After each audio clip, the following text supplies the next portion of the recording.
So April, the month where I decided that I will be participating in only one readathon this month, and that is the magical readathon, which should of course mean that my TBR should be very low, right?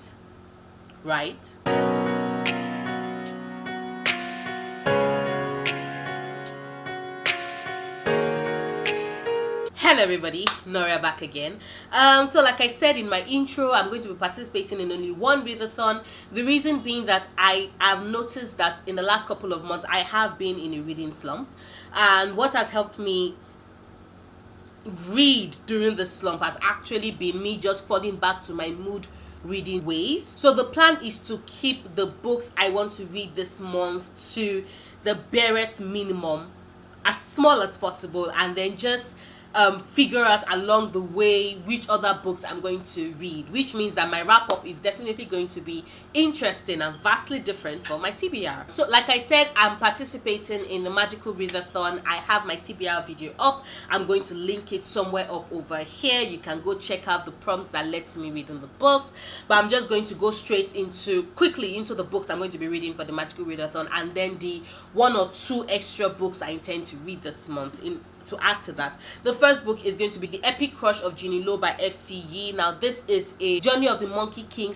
/ Journey to the West retelling set in modern day, and you have Genie, who is a teenage girl who is informed by Su Wukong, or rather the incarnation of Su Wukong, that she's going to be one of his companions and she's going to help him attain his godhood again. And I just think it's going to be funny and fantastic and brilliant, because I do love Chinese mythology, and Journey to the West is a story I love, following the different variations and retellings that exist in pop culture, and I'm looking forward to reading it, especially because the blurb says a demon invasion is no excuse for bad grades, and at the back it says divine intervention never looks so good, and it sounds like it's going to be an amazing read. Next up is Here and Now and Then by Mike Chen. Now this is a sci-fi novel about a secret service worker from the future who travels to the past in order to get work done, and when it's time for him to be picked up, his team doesn't show up, and so he's stuck in the past,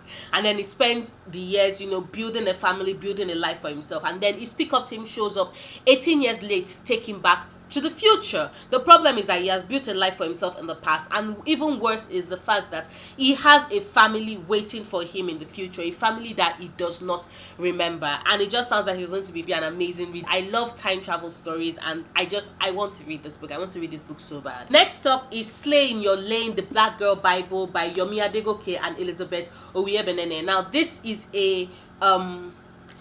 more of a guide type book, because these two women do celebrate the achievements of Black British women, and in celebrating their achievements and doing interviews and all of that, they also do give guides and basically advice in helping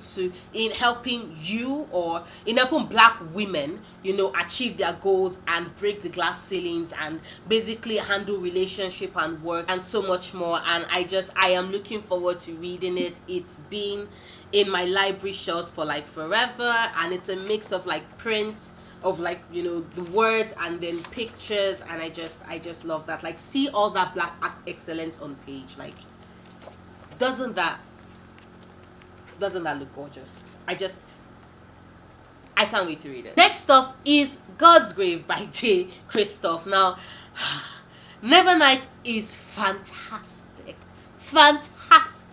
I cannot believe it took me this long to read it. I'm thankful that I get to read it. I'm thankful that Dark Dawn is coming out this year, because I cannot imagine having to wait in order to read the concluding part of the trilogy. But I'm definitely going to be reading Godsgrave in April. I am still reading Nevernight as of now, but I will soon be done. I am just looking forward to following Mia Cover's story and following her quest for revenge, and seeing Mr. Kindly, hopefully seeing Trick.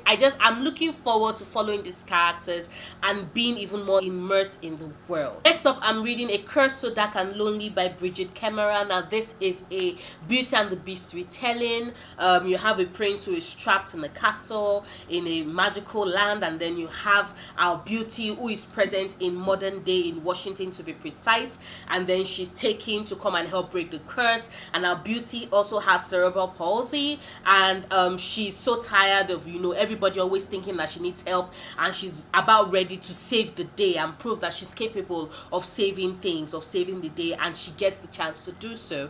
And I'm looking forward to reading it. I've heard so many great things about this book. I have friends who love this book, and I cannot wait to read it and see if if I would also share in that feeling and really love this retelling of Beauty and the Beast. Next is the third book in the Daughter of Smoke and Bone trilogy, and that is Dreams of Gods and Monsters by Laini Taylor. I finished Days of Blood and Starlight like a week and a half ago. That book is fantastic. Laini Taylor knows how to keep me invested in our characters and in our world, and I cannot wait to read the concluding trilogy. And I am so thankful that this book is thick, because I know that that means she's going to do me justice and going to give me satisfaction across all my characters. And when I mean all my characters, I mean all my characters, from Karal to Akiva to Liraz to Susanna to Mick to Ziri and hopefully Jael, because I sincerely hope that Seraphim's death is long and drawn out and very painful, like very, very painful. But like I said, Days of Blood and Starlight was fantastic. I love it. I really do not know that much about what is going to happen in this book. I do know that the war is coming, and I sincerely hope our guys win, but this is a long book, so I know that they're going to win some, they're going to lose some, but I'm ready to laugh and cry and hope.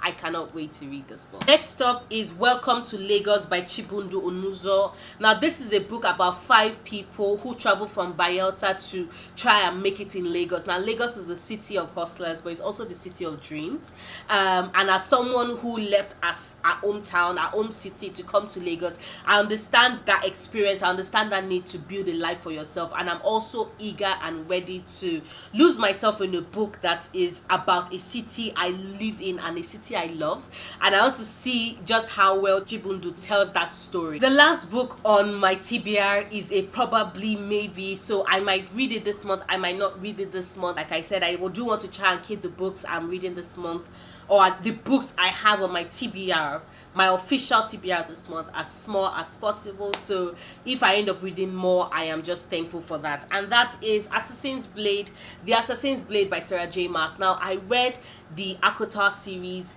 in March and I loved the series. I had a problem with the first book, that it was kind of boring. I had a problem with Akotar, but the rest of the books in the series I actually really loved and really enjoyed. And I'm just ready to delve into Sarah J. Maas's second world, which is the world of Throne of Glass. I have so many friends that love this series, and I want to just get started on it. But like I said, this is a maybe book. If I do have enough time after I've read all the other books I want to read this month, then I'll pick it up. If not, it's a book that might make its way to me. Actually, Assassin's Blade is not the last book I'm reading this month. The last book on my official TBR has to be Rock Your Plot, A Simple System to Plotting Your Story by Kathy Yardley. This is a writing help book. I have not written anything new in almost 2 years, and I have been pretty uninspired, even though I have had ideas. And I do know that I'm not really a plotter type writer. I'm more a pantster. So I fly by the seat of my pants, and then occasionally I might plot my way out of it. Especially if in flying by the seat of my pants I find myself in the middle and I do not know exactly where to go. Like, I have an idea of the beginning, I have an idea of what maybe the ending might be, but I have no idea what is happening in the middle part of the book. And that is where I think books on plotting really do help. I hope sincerely I'm able to pick up some writing tips from the book that might serve me well. It's a pretty short book, about an hour and 2 minutes thereabouts. I have it on audio, so I cannot wait to read it. And yes, that is like my final official TBR. I know I said I didn't plan on having that many books on my TBR for this month, and then I ended up putting like 9 books, although technically it's more 8 and then probably 9. I think it's still pretty decent, especially because, like I said, one of the books is an hour and 2 minutes long. I sincerely do hope I do end up reading more than these books, but if I don't mind. March was a slow month for me, probably because I also fell really ill for like a week and a half, almost 2 weeks in the month, and I couldn't get any reading or any work or anything done, as a matter of fact. So that is my TBR. Let me know if any of those books are books you've read, or any of these books are books you plan on reading. If you like this video, please do not forget to give it a thumbs up. Check out my other videos, subscribe if you want to. I make new videos every Sundays, Wednesdays, and Fridays, and I will see you soon. Until then, stay passionate, love books, love yourself.